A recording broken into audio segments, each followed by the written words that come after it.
Did you know that telling is not selling? That's a fundamental principle of effective communication and salesmanship. Telling is not selling essentially means that simply providing a lot of information or talking about a product or service isn't enough to persuade someone to buy anything. Effective selling involves understanding the customer's needs, desires, and pain points, and then crafting a message that speaks to those aspects. It's about creating a connection, addressing concerns, and demonstrating how your product or service can add value to the customer's life.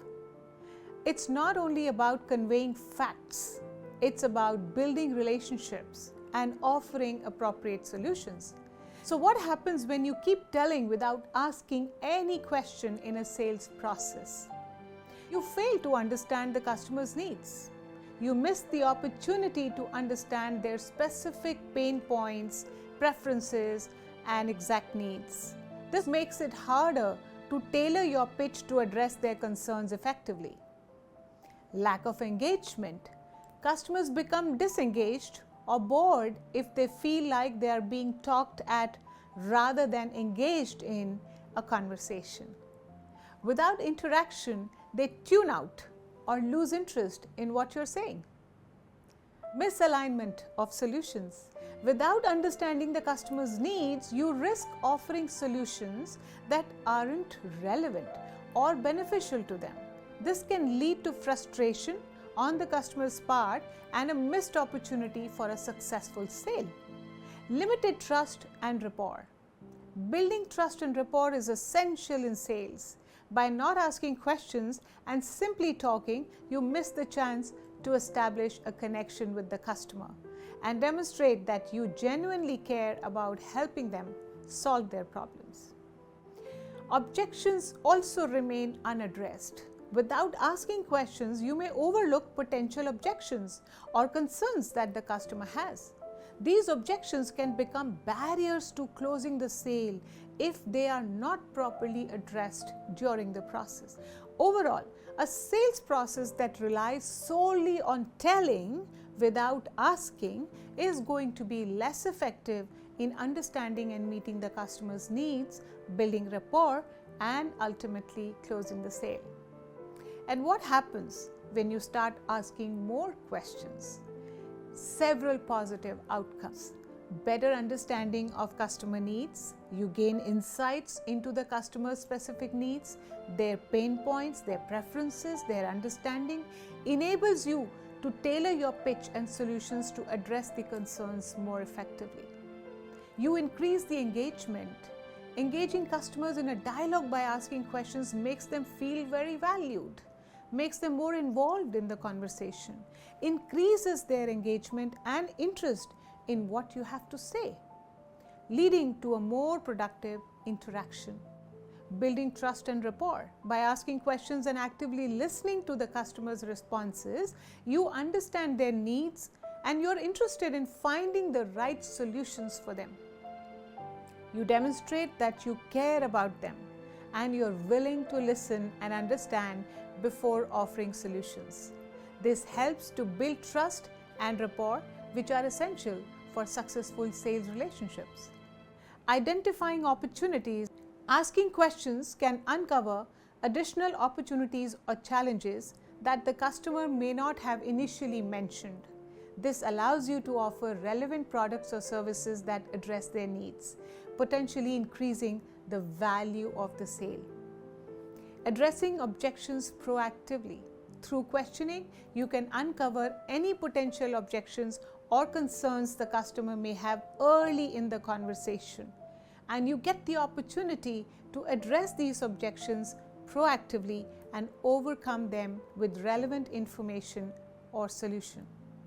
Overall, incorporating more questions into your sales process can lead to a deeper understanding of the customer's needs, increased engagement and trust, and better alignment of solutions, ultimately improving your chances of closing the sale successfully.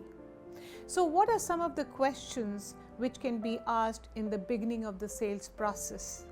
In the beginning of sales process, your aim is to gather information and establish rapport with the customer.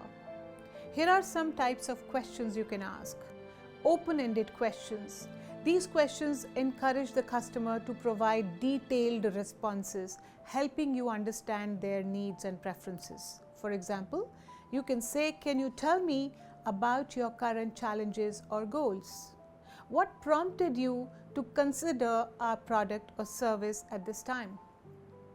How do you envision using our product and service in your daily operations?"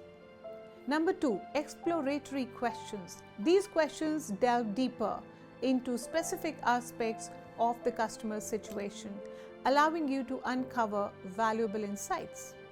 Example, could you elaborate on how this process currently works for you? What are the main pain points you experience with your current solution? Can you walk me through your decision-making process when evaluating any new product or service? So, what are some of the questions which we can ask during the sales process?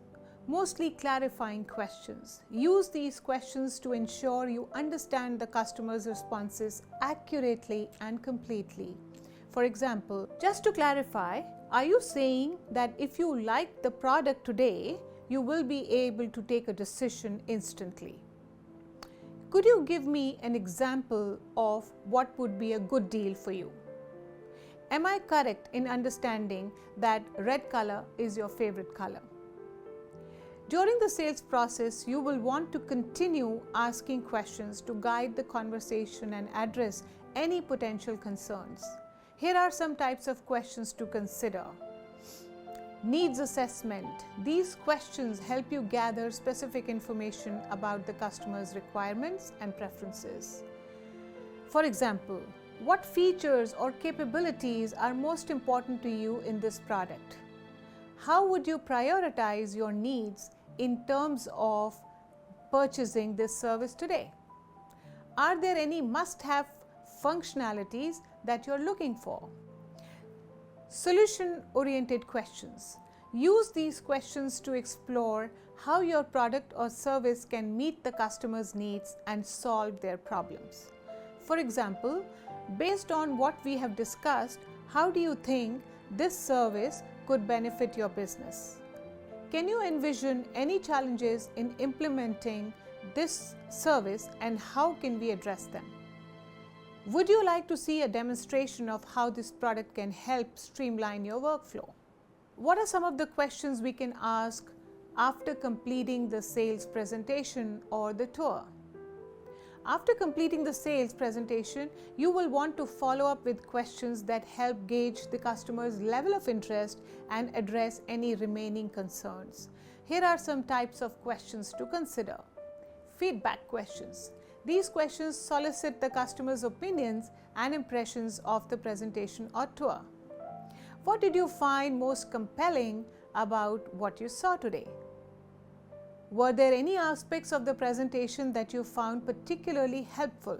Is there anything you would like to know more about or see demonstrated again? Next steps questions. Use these questions to move the conversation forward and guide the customer towards a decision. For example, based on what you've seen, do you feel ready to move forward? What additional information or support do you need from us to make a decision? When would be a good time for us to follow up with you to discuss next steps? By asking the right questions at each stage of the sales process, you can effectively gather information, address concerns, and guide the customer towards a successful outcome.